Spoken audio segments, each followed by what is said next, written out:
Hi everyone, welcome to Shyam institute. So మన daily current అఫైర్స్లో భాగంగా important current events ఒకసారి చూద్దామండి. సో దీంట్లో భాగంగా మనమైతే డైలీ కరెంట్ అఫైర్స్ ప్రొవైడ్ చేస్తామన్నామో సో దానికి సంబంధించి మీకు కాన్సెప్ట్ ఓరియంటెడ్గా పీడిఎఫ్ రూపంలో కూడా అందించడం జరుగుతుందండి. సో వీటన్నింటి మీరు ఖచ్చితంగా నోట్స్ తయారు చేసుకొని ఏదైతే మెయిన్స్ ఎగ్జామ్కి సంబంధించి దానికి ప్రిపరేషన్ ఓరియంటెడ్గా ఇప్పుడు మీకు కరెంట్ అఫైర్స్ అందించడం జరుగుతుందండి.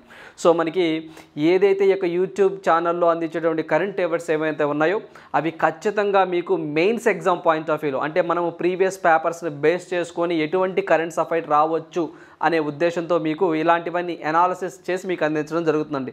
సో ఖచ్చితంగా వీడియోని చివరి వరకు చూడండి. సో ఖచ్చితంగా షేర్ చేయండి, అదేవిధంగా లైక్ చేయండి. సో ఖచ్చితంగా ఇవి మీకు మెయిన్స్ ఎగ్జామ్కి ఉపయోగపడతాయి. సో దీంట్లో భాగంగా మనం చూసినట్లయితే ఫస్ట్ వన్ చూసినట్లయితే ఈరోజు మనకి ప్రధానంగా మనకి జర్మనీ ఛాన్సలర్ అండి, ఏదైతే మనకి జర్మనీ ఛాన్సలర్ ఉన్నారో ఓలాఫ్ షోల్జ్ అనే వ్యక్తి ప్రధానంగా న్యూస్లో రావడం జరిగిందండి. సో ఇతను మనకి భారతదేశానికి 2 రోజుల పర్యటన నిమిత్తం ఇతను రావడం జరిగింది. సో ఇతను మోడీ గారిని కలవడం జరిగిందండి. సో దీని మీద ఖచ్చితంగా ఎగ్జామ్ పాయింట్ ఆఫ్ వ్యూలో బిట్ రావడానికి పాసిబిలిటీ ఎక్కువగా ఉంది. సో మీరు ఎస్ఐకి సంబంధించి ప్రిలిమినరీ ఎగ్జామ్లో చూస్తున్నారు. మాల్దీవ్కి సంబంధించినటువంటి ఏదేమో సొలీహ్ అనే వ్యక్తి భారత పర్యటనకు వచ్చారు కదా, దీనికి సంబంధించి సరి కాని అంశం ఏది అని చెప్పేసి అడగడం జరిగిందండి. సో అలాంటి టైప్స్ కూడా మనకి క్వశ్చన్స్ రాబోతున్నాయి కాబట్టి సో ఖచ్చితంగా ఎవరైతే మనకి 2023 నుంచి అంటే మనకి జనవరి 1వ తారీఖు నుంచి మన భారతదేశానికి ఇలాంటి వ్యక్తులు ఎవరైనా వస్తే సో ఆ పర్యటనలో ఏం జరిగింది, ఏ విషయాల గురించి మాట్లాడుకున్నారు, ఏమైనా అగ్రిమెంట్లు జరిగాయా, సో జరిగితే ఎలాంటివి జరిగినాయి, సో ఏమైనా డెసిషన్స్ తీసుకున్నారా, సో ఇవన్నీ మనం ఖచ్చితంగా ఎగ్జామ్ పాయింట్ ఆఫ్ వ్యూలో నోట్ చేసుకోవాల్సిన విషయాలు. సో దానికి సంబంధించిందే మనకి జర్మనీ ఛాన్సలర్ రావడం జరిగిందండి. సో ఈయన 2021 నవంబర్ ఆ టైంలో మనకి జర్మనీ ఛాన్సలర్గా ఎన్నుకోవడం జరిగింది. సో ఆ తర్వాత ఫస్ట్ టైం మన ఇండియాకి రావడం జరిగిందండి. ఇది మొదటి పర్యటన అని చెప్పేసి మనం గుర్తుంచుకోవాలి. సో ఈయన పర్యటనలో భాగంగా మనం చూసినట్లయితే ఇతను జర్మనీకి సంబంధించిన వ్యక్తి అని చెప్పేసి, అదేవిధంగా ఇతను రష్యా ఉక్రెయిన్కి సంబంధించి వార్ ఏదైతే జరుగుతుందో ఆ వార్ గురించి మోడీ గారితో మాట్లాడారని చెప్పేసి డిఫరెంట్ విషయాలన్నీ ఈరోజు ప్రధానంగా న్యూస్లో ఉన్నాయి. సో ఇతను మీ అందరికీ తెలిసిందే జర్మనీ కంట్రీకి సంబంధించిన వ్యక్తి అని చెప్పేసి మనం గుర్తుంచుకోవాలండి.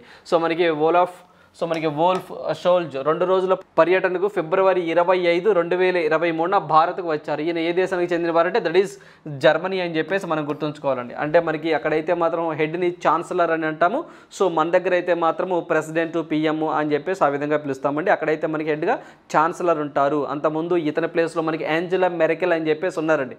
సో ఆమె పదవీ కాలం అయిపోయిన తర్వాత ఇతను రావడం జరిగింది. సో యాంజెలా మెర్కెల్ అనగానే మీకు ఎమ్మటే ఒక పాయింట్ గుర్తు రావాలి కదా, యునెస్కో పీస్ ప్రైజ్ తీసుకున్నారు అని చెప్పేసి గుర్తుంచుకోవాలి.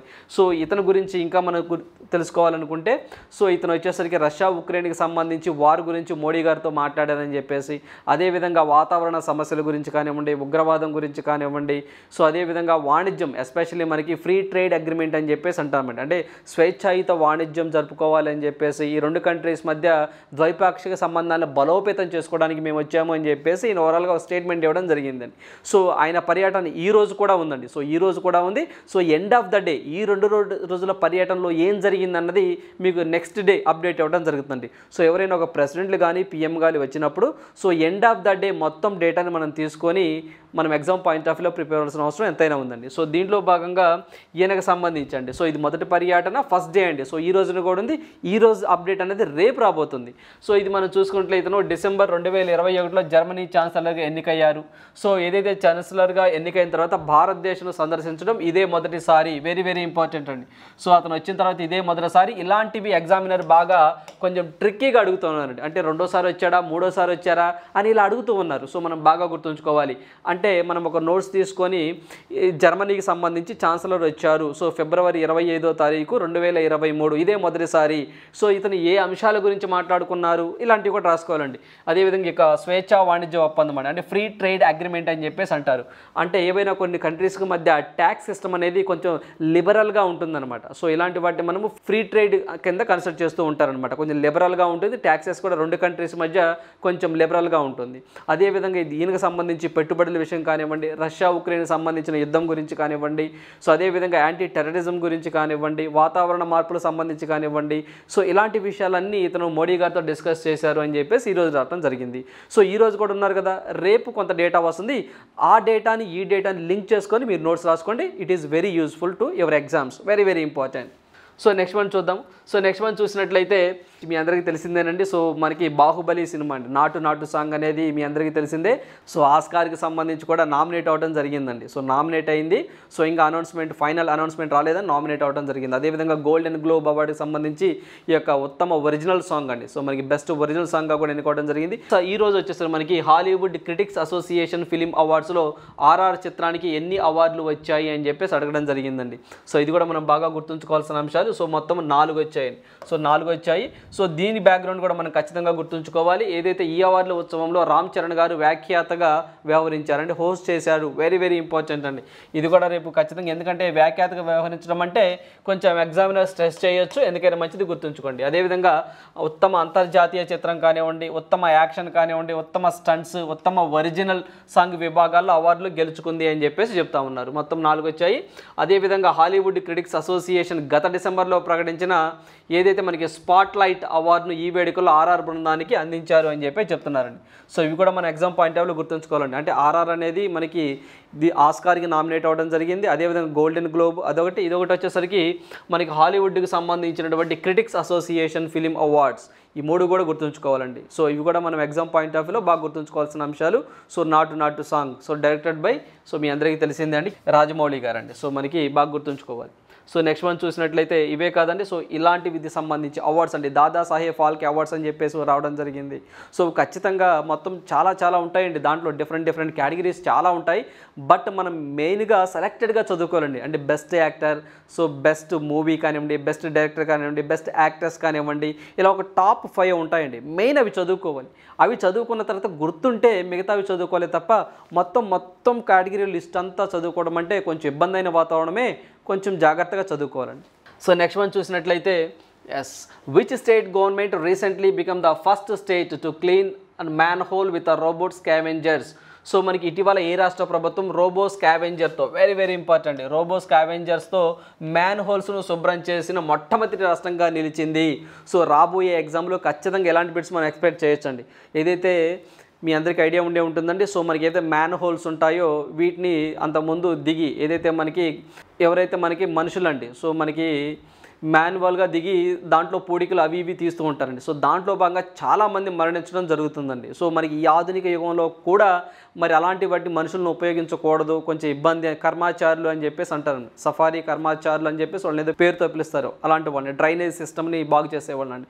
ఇలా చాలామంది ప్రాణాలు చనిపోతున్నారు, ప్రాణాలు అర్పిస్తున్నారు. వాటి వల్ల మనం టెక్నాలజీని ఉపయోగించుకొని ఈ యొక్క మ్యాన్ హోల్స్ని క్లీన్ చేసుకోవాలని చెప్పేసి మన గవర్నమెంట్ ఆఫ్ ఇండియా తీసుకురావడం, ఏదైతే మనకి కొన్ని ఇనిషియేటివ్స్ తీసుకురావడం జరిగిందండి.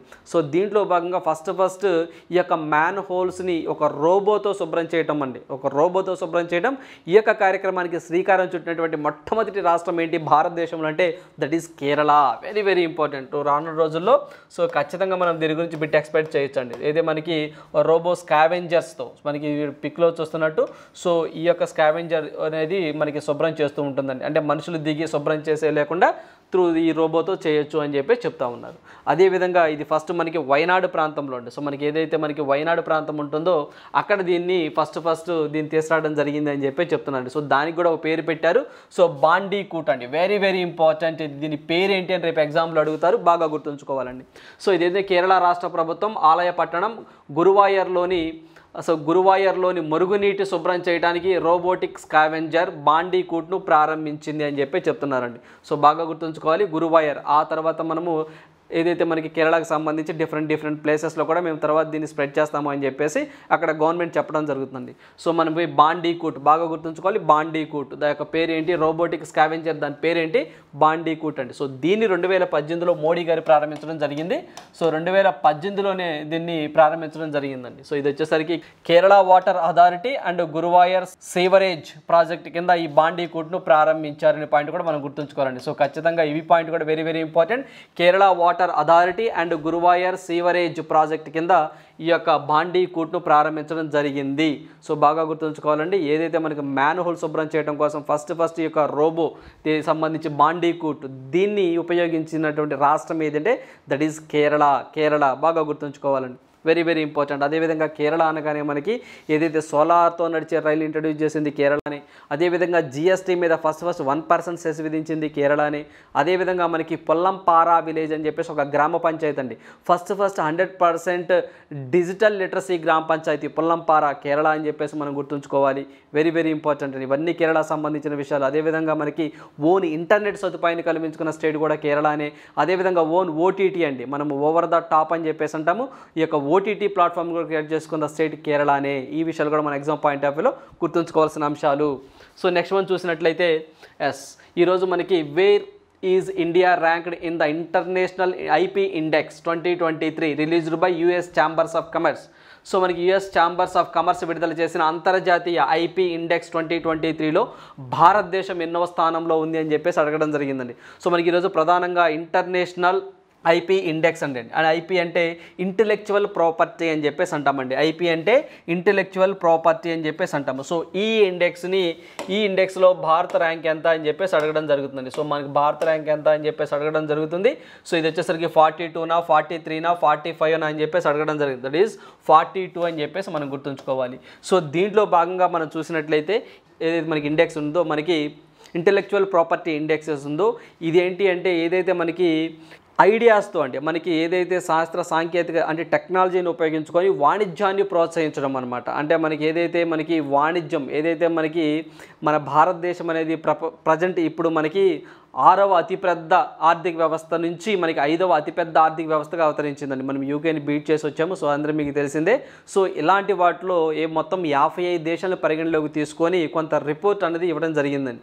సో ఇక్కడ మనం చూసినట్లయితే ఈ యొక్క సూచీ లక్ష్యం అండి, ఏదైతే మనకి గొప్ప ఆవిష్కరణలు అంటే ఇన్నోవేషన్స్ కానివ్వండి, సృజనాత్మకత మరియు పోటీతత్వం కాంపిటేటివ్నెస్ కానివ్వండి, సృజనాత్మకత కానివ్వండి, గుర్తించబడి ఉజ్వలమైన ఆర్థిక భవిష్యత్తు వైపు దేశాలను పయనింప చేయడానికి సహాయపడుతుంది అంటున్నారండి. అంటే మెయిన్ ఏంటంటే మనకి ఈ యొక్క ఏదైతే మనకి వాణిజ్యాన్ని స్మార్ట్ వాణిజ్య విధంగా తీసుకురావాలి అనే ఉద్దేశంతో ఈ యొక్క ఇండెక్స్ని కొంత రిలీజ్ చేయడం జరిగిందండి. అదేవిధంగా ఇంటెలెక్చువల్ ప్రాపర్టీ అంటే మేధో సంపద అంటే ఏంటి అంటే ఇవి ఆవిష్కరణలు, సాహిత్య మరియు కళాత్మక రచనలు, డిజైన్లు, వాణిజ్యంలో ఉపయోగించే చిహ్నాలు, పేర్లు, చిత్రాలు మొదలైనవి సూచిస్తుంది అని చెప్పి చెప్తున్నారండి. సో మనకి ఒక బిజినెస్ చేసేటప్పుడు దాంట్లో కొన్ని ఉపయోగించే చిహ్నాలు కానివ్వండి, పేర్లు కానివ్వండి, సో వీటన్నిటినీ మనము ఓన్గా ఇన్నోవేట్గా క్రియేట్ చేసి దాని ద్వారా వ్యాపారాన్ని చేస్తూ ఉంటామండి. సో మనకి వాటిని ఇన్నోవేషన్ ఐడియాస్ అని చెప్పేసి అంటాము.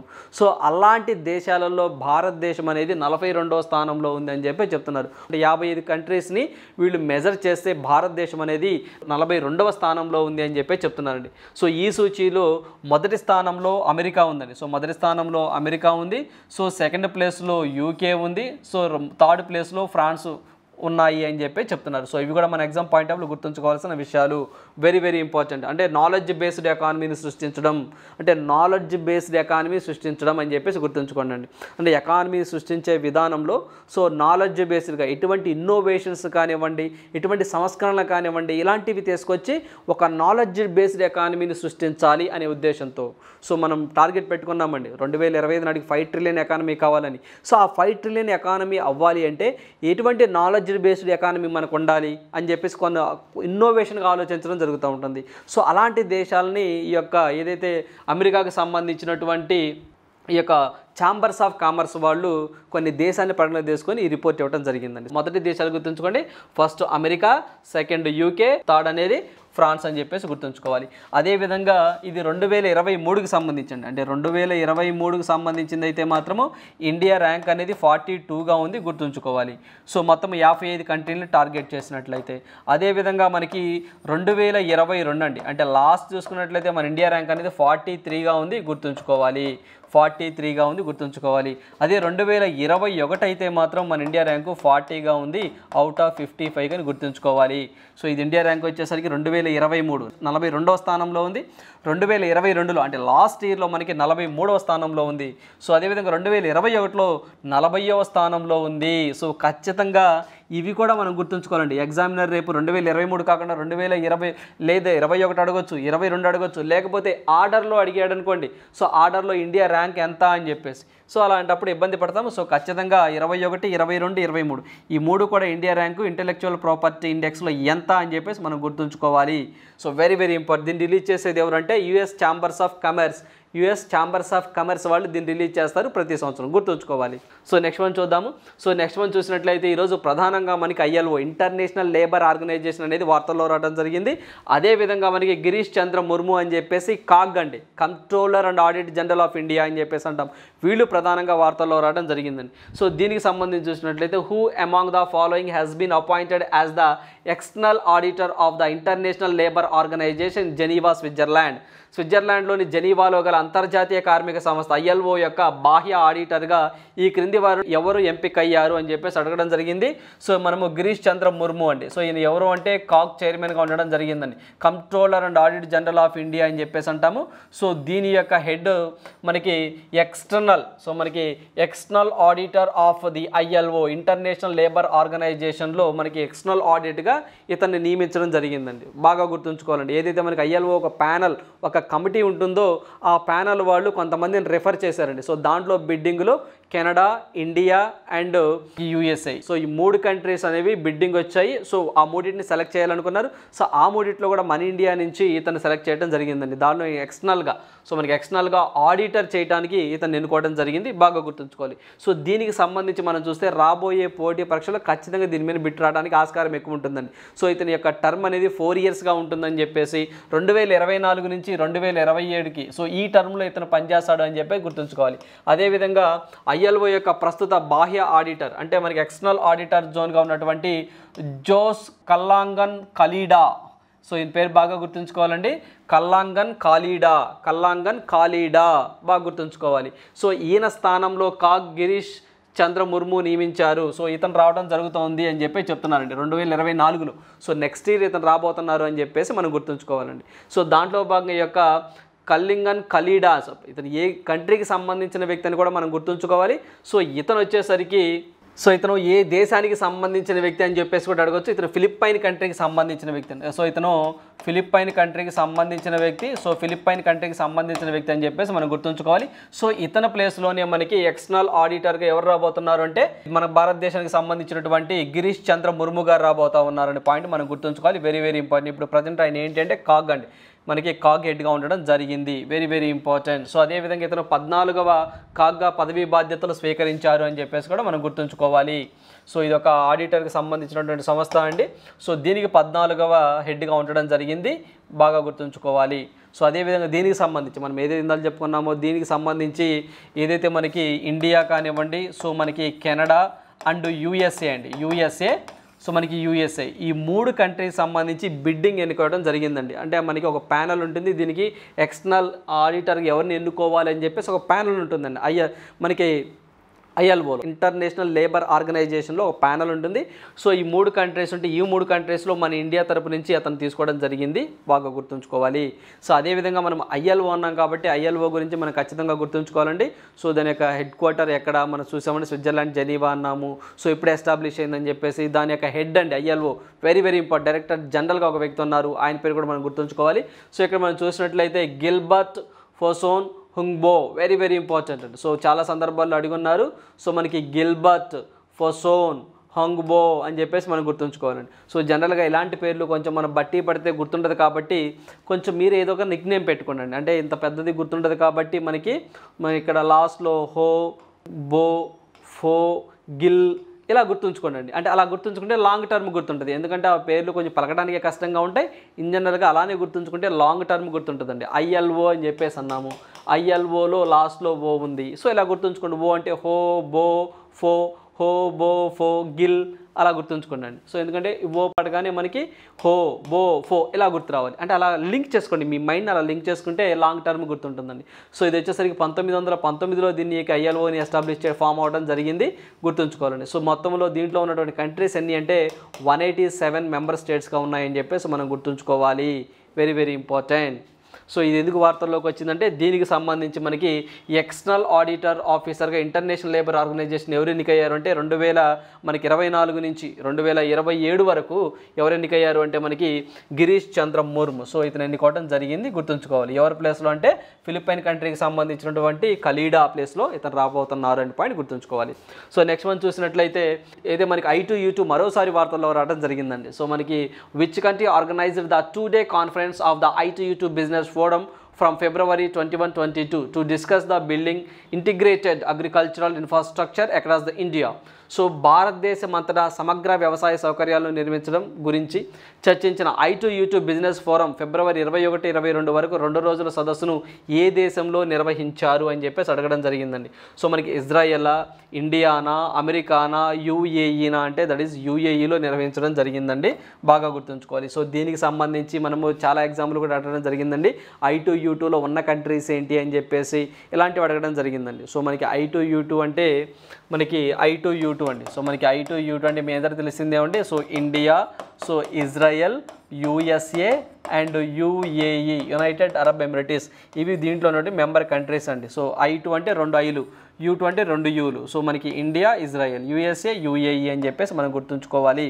సో దీనికి సంబంధించి ఈ యొక్క I2U2 అండి, ఈ యొక్క I2U2కి సంబంధించి దీంట్లో మనకి ఈ UAE వాళ్ళు అండి, యునైటెడ్ అరబ్ ఎమిరేట్స్ వాళ్ళు ఏం చెప్పారు అంటే రాబోయే 1 or 2 yearsలో మేము 2 billion ఇన్వెస్ట్మెంట్ చేస్తాము ఇండియాలో అని చెప్పేసి ఒక ప్రామిస్ చేయడం జరిగిందండి. దేంట్లో అంటే ఫుడ్ ప్రాసెసింగ్ ఇండస్ట్రీస్ అని చెప్పేసి అంటామండి, అంటే ఆహార శుద్ధి కర్మాగారాలు అని చెప్పేసి అంటాము. సో వీటిల్లో మేము పెట్టుబడులు పెడతాము, 2 billion ఇన్వెస్ట్మెంట్ చేస్తాము అని చెప్పేసి చెప్పారండి. ఈ పాయింట్ ఒకటి గుర్తుంచుకోవాలి. అదేవిధంగా మనకి గుజరాత్లో కూడా ఒక సోలార్ సంబంధించినటువంటి ఒక ప్లాంట్ కూడా మేము ఎస్టాబ్లిష్ చేస్తాము అని చెప్పేసి కూడా వీళ్ళు డిక్లేర్ చేయడం జరిగిందండి. సో వీళ్ళకి సంబంధించి చూసినట్లయితే మనకి 300 మెగావాట్స్కి సంబంధించి ఒక సోలార్ కానివ్వండి, ఒక విండ్కి సంబంధించి కానివ్వండి, ఒక ప్లాంట్ మేము గుజరాత్లో పెడతాము అని చెప్పేసి ఈ UAE వాళ్ళు మనకు ప్రామిస్ చేయడం జరిగింది, గుర్తుంచుకోవాలండి, వెరీ వెరీ ఇంపార్టెంట్.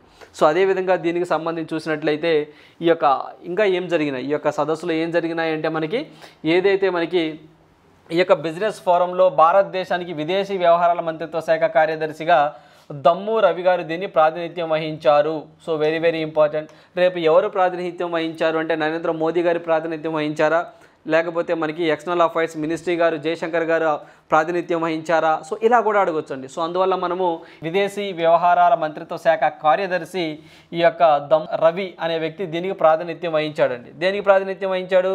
సో మనకి ఇది ఒక I2U2 బిజినెస్ ఫోరం సమ్మిట్కి వహించాడు. ఇది ఎక్కడ జరిగింది అంటే యునైటెడ్ అరబ్ ఎమిరేట్స్లో దుబాయ్లో జరిగిందని చెప్పేసి మనం గుర్తుంచుకోవాలి. సో అదేవిధంగా దీనికి సంబంధించి మనం చూసినట్లయితే ఇది ఎందుకు అంటే దీనికి సంబంధించండి ఏదైతే మనకి I2U2 మిషన్లో భాగంగా ఒక వర్డ్ అనేది ఒకటి వచ్చిందండి. So AIM for C, very very important అండి. దీంట్లో కూడా ఈ యొక్క సమావేశంలో దీంట్లో మేము జాయిన్ అవుతాము అని చెప్పేసి ఇండియా ఒక స్టేట్మెంట్ ఇచ్చడం జరిగిందండి. సో మనకి ఇక్కడ AIM ఫర్ C, సో రానున్న పోటీ పరీక్షలో ఖచ్చితంగా దీని అబ్రివేషన్ అడగొచ్చు, లేకపోతే దీంట్లో మన కంట్రీస్ ఏంటి అని అడగొచ్చు, బాగా గుర్తుంచుకోవాలి. ఎందుకంటే మనకి లాస్ట్ టైం కూడా క్వాడ్కి సంబంధించి కొన్ని అబ్రివేషన్స్ ఇచ్చాడండి. సో మనకి ఈ క్వాడ్కి సంబంధించి కూడా మనకి లాస్ట్ టైం SI ప్రిలిమినరీ ఎగ్జామ్లో QChamp అని, సో TPED అని చెప్పేసి ఇలా అడగడం జరిగిందండి. సో చాలా కూడా మార్కెట్లో ఒక ఆప్షన్ QChamp ఉందనగానే మొత్తం మేమే చెప్పేసామని చెప్పేసి కూడా కొంచెం ఫేక్ వాతావరణం సృష్టించారని చెప్పేసి మీకు తెలిసిందేనండి. సో మనకి 4 ఆప్షన్లో ఏదైతే మనకి చెప్పే విషయాలలో 4 ఆప్షన్లు చెప్తే అది కరెక్ట్ అండి. సో 4 ఆప్షన్లో 2 ఆప్షన్లు చెప్పాము ఆన్సర్ వచ్చిందంటే అది కరెక్ట్ కాదు, అది మీ అందరికీ తెలిసిందేనండి. సో అలాంటి వెర్షన్దే ఇది కూడా. సో మనము A అంటే అగ్రికల్చర్ అండి, I అంటే ఇన్నోవేషన్ అని, M అంటే మిషన్ అని, 4 అంటే ఫర్ అని, సో C అంటే క్లైమేట్, వెరీ వెరీ ఇంపార్టెంట్. అంటే స్మార్ట్ వ్యవసాయాన్ని మనం చెయ్యాలి అంటే టెక్నాలజీని ఉపయోగించుకొని మనం వ్యవసాయం చేయాలి. సో వ్యవసాయ పద్ధతులన్నీ మారి కొంచెం స్మార్ట్గా ఈ యొక్క వ్యవసాయ పద్ధతులు చెయ్యాలి అనే ఉద్దేశంతో ఈ యొక్క AIM ఫర్ C అని చెప్పేసి వీళ్ళు ఒక కూటమిలాగా పెట్టుకోవడం జరిగింది. ఎవరు? I2U2లో వాళ్ళు అండి. సో దీన్ని ఎవరు ప్రతిపాదించారు అంటే ఫస్ట్ మనకి UAE అండ్ USA వాళ్ళు 2021కి సంబంధించి 2021 నవంబర్లో 2021 నవంబర్లో COP26 సదస్సు జరిగిందండి. దాంట్లో ప్రతిపాదించడం జరిగింది. సో దీంట్లో కూడా ఇండియా అనేది మెంబర్షిప్ తీసుకుంది అని చెప్పేసి గుర్తుంచుకోవాలి. సో మొత్తం దీంట్లో ఇప్పుడు సో మనకి ఇండియా, సో మనకి ఇండియా ఒకటి, సో మనకి యూఏఈ ఒకటి, సో యూఎస్ఏ, ఈ 3 మెంబర్షిప్గా ఉన్నాయని చెప్పేసి మనం గుర్తుంచుకోవాలి. Very very important. రీసెంట్గా ఇండియా జాయిన్ అయిందండి దీంట్లో, బాగా గుర్తుంచుకోవాలి. సో అదేవిధంగా దీనికి సంబంధించి ఈ యొక్క పెట్టుబడులను ప్రపంచవ్యాప్తంగా $8 బిలియన్ పెంచాలని చెప్పేసి అయితే మనకి ఈ యొక్క IIMAC4 చొరవతో విజయవంతంగా ఈ పెట్టుబడులను ప్రపంచవ్యాప్తంగా $8 బిలియన్ పెంచింది అని చెప్పి చెప్తున్నారండి. అంటే మనకి ఈ యొక్క ఇన్వెస్ట్మెంట్ చేశాడు. ఈ ఇన్వెస్ట్మెంట్ అనేది ఈ యొక్క అగ్రికల్చర్ సెక్టర్కి సంబంధించి కూడా ఇన్వెస్ట్మెంట్లు ఎక్కువగా పెట్టాలి అని చెప్పేసి వీళ్ళు తీర్మానం చేయడం జరిగింది. బాగా గుర్తుంచుకోవాలండి. I2U2లో మెంబర్స్ ఏంటి, సో వాళ్ళు రీసెంట్గా ఒకదాన్ని ఎస్టాబ్లిష్ చేస్తారు, దీని అబ్రివేషన్ ఏంటి. అదేవిధంగా మనకి $2 బిలియన్ ఇన్వెస్ట్మెంట్ మనకి ఫుడ్ ప్రాసెసింగ్ ఇండస్ట్రీస్లో ఏ కంట్రీ వాళ్ళు పెట్టబోతున్నారు, సో ఇలాంటివన్నీ కూడా మనం గుర్తుంచుకోవాలి. దీనికి సంబంధించి కూడా మనము ఈ యొక్క బిజినెస్ ఏదైతే మనకి I2U2 బిజినెస్ ఫోరం సో ఎక్కడ జరిగింది, సో ఎస్పెషల్లీ ఫిబ్రవరి 21, 22 ఆ టైంలో ఎక్కడ జరిగిందని డేట్ మెన్షన్ చేస్తారని గుర్తుంచుకోవాలి. UAE very very important. So next one చూసినట్లయితే yes, who among the following has been awarded the Marconi prize for the year 2023? So 2003 సంవత్సరానికి గాను మార్కోనీ ప్రైజ్. సో రేపు ఖచ్చితంగా మనకి మెయిన్స్ పాయింట్ ఆఫ్ ఎగ్జామ్లో ఈ యొక్క ప్రైజ్ గురించి అడగడానికి పాసిబిలిటీ ఎక్కువ ఉందండి. సో ఇతను ఈ క్రింది వారిలో ఎవరికి లభించింది అని చెప్పేసి అడగడం జరిగిందండి. సో మనం చూస్తే హరి బాలకృష్ణన్కి లభించడం జరిగింది. సో ఇతను మన ఇండియనేనండి. సో పూణేలో జన్మించాడు. ఇది వచ్చేసరికి మసాచ్యూసెట్స్ యూనివర్సిటీలో మనకి ఐటీ ప్రొఫెసర్గా పనిచేయడం జరుగుతుందండి. బాగా గుర్తుంచుకోవాలి. ఇతను ఒక కంప్యూటర్ సైంటిస్ట్ అని చెప్పేసి కూడా మనం గుర్తుంచుకోవాలండి. సో మనకి very very important Marconi prize, Marconi prize, Marconi prize రేపు రాబోయే ఎగ్జామ్లో ఖచ్చితంగా పాసిబిలిటీ ఉంటుందండి. ఏదైతే మనకి సంబంధించి హరి బాలకృష్ణన్ బాగా గుర్తుంచుకోవాలి. సో దీనికి సంబంధించి మనం చూసినట్లయితే ఏంటి ఈ యొక్క హరి బాలకృష్ణన్, అసలు ఈ మార్కోనీ ప్రైజ్ ఏంటంటే ఒకసారి చూద్దామండి. సో దీంట్లో భాగంగా మనం చూసినట్లయితే ఎలక్ట్రికల్ ఇంజనీరింగ్ మరియు కంప్యూటర్ సైన్స్ విభాగంలో ప్రొఫెసర్గా మసాచ్యూసెట్స్ ఇన్స్టిట్యూట్ ఆఫ్ టెక్నాలజీలో ఇతర ప్రజలు ప్రొఫెసర్గా పనిచేస్తున్నారు. ఒక పాయింట్ గుర్తుంచుకోవాలి. మార్కోనీ ప్రైజ్ అనేది కంప్యూటర్ సైంటిస్టులకు ఇచ్చే అత్యున్నత గౌరవం అని చెప్పేసి మనం గుర్తుంచుకోవాలండి. ఇది USA కంట్రీ వాళ్ళు, అంటే అమెరికా వాళ్ళు ఇస్తారండి ఈ యొక్క అవార్డు, బాగా గుర్తుంచుకోవాలండి. ఇదే విధంగా ఇది US ఆధారిత మార్కోనీ ఫౌండేషన్ ద్వారా దీన్ని ప్రదానం చేయబడుతుంది అని చెప్పేసి అంటున్నారు. సో మార్కోనీ ఫౌండేషన్ ద్వారా ఈ అమెరికా కంట్రీ వాళ్ళు ఇది ఇస్తున్నారు అని చెప్పేసి గుర్తుంచుకోవాలండి. సో ఇది ఓన్లీ కంప్యూటర్ సైంటిస్టులు అండి, అంటే మనకి ఏదైతే మనకి కమ్యూనికేషన్ టెక్నాలజీస్లో ఇస్తారని చెప్పేసి మనం గుర్తుంచుకోవాలండి. సో మనకి కమ్యూనికేషన్ టెక్నాలజీ, ఇన్ఫర్మేషన్ టెక్నాలజీలో అంటే ఎవరైతే మనకి ఈ యొక్క డిజిటల్ దాన్ని ప్రోత్సహిస్తారో, సో ఇప్పుడు అంతా డిజిటల్ మయమైందండి, ప్రపంచం అంతా డిజిటలైజేషన్ అయింది.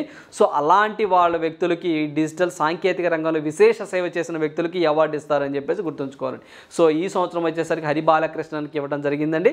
సో అతను పూణే రాష్ట్రంలో జన్మించడం జరిగింది. గుర్తుంచుకోవాలి, పూణే మహారాష్ట్ర. సో మన ఇండియన్ అని చెప్పేసి మనం గుర్తుంచుకోవాలి. సో బట్ చేసేది మాత్రం మసాచ్యూసెట్స్ యూనివర్సిటీలో మనకి ఇతను ఐటీ ప్రొఫెసర్గా చేయడం జరుగుతుందనే పాయింట్ కూడా మనం గుర్తుంచుకోవాలి. సో అదేవిధంగా దీనికి సంబంధించి అవార్డు అనేది ఫస్ట్ టైం అనేది 1975లో ప్రారంభించడం జరిగిందండి. ఫస్ట్ టైం అనేది 1975 నుంచి దీన్ని ఇస్తున్నారు. Very very important. సో 2022కి ఎవరికి ఇచ్చారు అంటే లాస్ట్ ఇయర్ అండి. మనకి లాస్ట్ ఇయర్ వచ్చేసరికి మనము సావిష్ అలమౌతి అని చెప్పేసి అని చెప్పేసి ఇరాన్ కంట్రీకి సంబంధించిన వ్యక్తి ఇతనికి ఇవ్వడం జరిగింది. సో ఖచ్చితంగా ఇది కూడా మనం చదువుకోవాలండి. సో మనకి 22 చదువుకోవాలి, సో 23 కూడా చదువుకోవాలండి. సో రేపు ఎగ్జామ్ కొంచెం ట్రిక్కీగా అడగాలనుకోండి 22 అడుగుతాడండి, మనమేమో 23 చదువుకొని వెళ్తాం. సో అందువల్ల ఖచ్చితంగా 2 చదువుకుంటే మనం సేఫ్ జోన్లో ఉన్నట్లు. సో ఖచ్చితంగా 2022కి సంబంధించి సైవాష్ అల్మౌతి అనే వ్యక్తికి ఇవ్వడం జరిగిందండి. ఇతను ఇరాన్ కంట్రీకి సంబంధించిన వ్యక్తి. ఈ సంవత్సరం 2023 సంబంధించింది అయితే మాత్రం మనము హరి బాలకృష్ణన్కి ఇవ్వడం జరిగింది. బాగా గుర్తుంచుకోవాలి. ఇది ఎవరికి ఏ ఫీల్డ్లో ఇస్తారు అంటే మనము బాగా గుర్తుంచుకోవాలి, కంప్యూటర్ సైంటిస్ట్ అని చెప్పేసి ఇన్ఫర్మేషన్ టెక్నాలజీలో విశేష సేవ చేసిన వ్యక్తులకి ఇది ఇస్తారు. Very very important. So next one చూద్దాము. సో నెక్స్ట్ వన్ చూసినట్లయితే ఎస్ మనకి ఇంకొకసారి మనకి ఏదైతే మనకి Baarisu Kannada Dimdimava cultural festival was organised in which of the following the cities అని చెప్పేసి అడగడం జరిగిందండి. సో మనకి బరీసు కన్నడ దిమావా సాంస్కృతిక ఉత్సవాన్ని ఈ క్రింది ఏ నగరంలో నిర్వహించారు అంటే దట్ ఈస్ ఢిల్లీలో నిర్వహించారండి. ఎస్పెషల్లీ ఇది వచ్చేసరికి బారీసు కన్నడ దిమావా అనేది ఏంటి అంటే ఇది ఒక కర్ణాటక రాష్ట్రానికి సంబంధించి వాళ్ళ కల్చరల్ని, వాళ్ళ సంస్కృతిని గురించి చెప్తూ ఉంటుందండి ఈ యొక్క ఫెస్టివల్. బాగా గుర్తుంచుకోవాలండి. వీళ్ళ యొక్క వాళ్ళ సంస్కృతి సాంప్రదాయాల గురించి కర్ణాటక రాష్ట్రానికి సంబంధించినటువంటి చరిత్ర గురించి చెప్తూ ఉంటుంది. వాళ్ళకి ఆహారపు అలవాట్లు కానివ్వండి, వాళ్ళ కట్టుబట్టు వ్యవహారాలు కానివ్వండి, సో ఇవన్నీ వీళ్ళు వీళ్ళ రూపంలో ఈ యొక్క ఫెస్టివల్ జరుపుకుంటూ ఉంటారు. సో కొంత లక్షల మంది వచ్చి వాళ్ళ యొక్క పాడటం కానివ్వండి, ఆ ప్రోగ్రాంలో పాల్గొనడం కానీ చేస్తూ ఉంటారండి. ఈ యొక్క కార్యక్రమాన్ని మోడీ గారు ఢిల్లీలో ప్రారంభించడం జరిగిందండి. అంటే మనకి ఆ స్టేట్లో కూడా చేస్తారు, బట్ కల్చరల్ ప్రోగ్రాం కింద మనకి ఢిల్లీలో దీన్ని ఈవెంట్ని జరపడం జరిగిందండి. సో దాంట్లో భాగంగా మనం చూసినట్లయితే ఇది ఏక్ భారత్ శ్రేష్ఠ భారత్ విజన్ అండి. అంటే భిన్నత్వంలో ఏకత్వం అని చెప్పేసి అంటాను చూసారండి. సో మనకి దాంట్లో భాగంగా మనకి ఏదైతే మనకి ఏక్ భారత్ శ్రేష్ఠ భారత్ విజన్కి అనుగుణంగా ఆజాద్ కా అమృత్ మహోత్సవ్ ఆధ్వర్యంలో జరిపిన ఉత్సవం. సో రేపు మనకి ఎగ్జామ్లో చాలా ఎగ్జామ్లు అడుగున్నారండి. ఆజాద్ కా అమృత్ మహోత్సవంలో ఏ ప్రోగ్రాం జరపలేదు, ఏ ప్రోగ్రాం జరిపారు అని అడిగిన సందర్భాలు ఉన్నాయి. సో ఖచ్చితంగా ఆజాద్ కా అమృత్ మహోత్సవంలో భాగంగా ఈ యొక్క ఏదైతే మనకి కర్ణాటకకు సంబంధించిన ఒక ఫెస్టివల్ ఉంటుందో బరీసు కన్నడ దిమావా, ఈ ఫెస్టివల్ని ఢిల్లీలో నిర్వహించాలని చెప్పేసి గుర్తుంచుకోవాలి. Very very important. So Karnataka సాంస్కృతిక సాంప్రదాయాలను చాటి చెప్పే విధంగా ఈ ఉత్సవాన్ని నిర్వహించారు. సో ఈ ఉత్సవాన్ని ఫిబ్రవరి 25, 2023న ప్రధాని నరేంద్ర మోదీ ఢిల్లీలోని తల్కాతోరా స్టేడియంలో ప్రారంభించారు. Very very important. ఈ స్టేడియం కూడా ఇంపార్టెంటేనండి. సో మనకి తల్కాతోరా స్టేడియం ఎక్కడ ఉంది అంటే మనకు ఢిల్లీలో ఉందని చెప్పేసి, ఆ ఢిల్లీలోనే మనకి ఫిబ్రవరి 25న ఈ యొక్క ఫెస్టివల్ని మోడీ గారు ప్రారంభించారని చెప్పేసి మనం గుర్తుంచుకోవాలి. Very very important. సో అదేవిధంగా మనకి ఏక్ భారత్ శ్రేష్ఠ భారత్ అని చెప్పేసి ఒక విజన్ ఉందండి. సో దీన్ని 2015 అక్టోబర్ 31వ తారీఖున సర్దార్ వల్లభాయ్ పటేల్ పుట్టిన సందర్భంగా మోడీ గారు ఈ యొక్క ఏక్ భారత్ శ్రేష్ఠ భారత్ అనే ఒక విజన్ అండి. అంటే మనం భిన్నత్వంలో ఏకత్వం, మనమంతా ఒకటే, మనంతా ఒకటే కుటుంబం, జాతులు మతాలు కులం ఇవేమీ కాదు, మనమంతా మానవ జాతి, మనమంతా కలిసికట్టుగా ఉండాలి అని చెప్పేసి ఒక విజన్ ఉందండి. ఆ విజన్ పేరే మనము ఏక భారత్ శ్రేష్ఠ భారత్. ఈ యొక్క విజన్ని ఎవరు పుట్టినరోజు సందర్భంగా మోడీ గారు ప్రారంభించారని అడగొచ్చు. బాగా గుర్తుంచుకోండి అండి. Very very important. ఉక్కు మనిషి సర్దార్ వల్లభాయ్ పటేల్ పుట్టినరోజు సందర్భంగా ఈ యొక్క ఏక భారత్ శ్రేష్ఠ భారత విజన్ను ప్రారంభించడం జరిగింది 2015లో.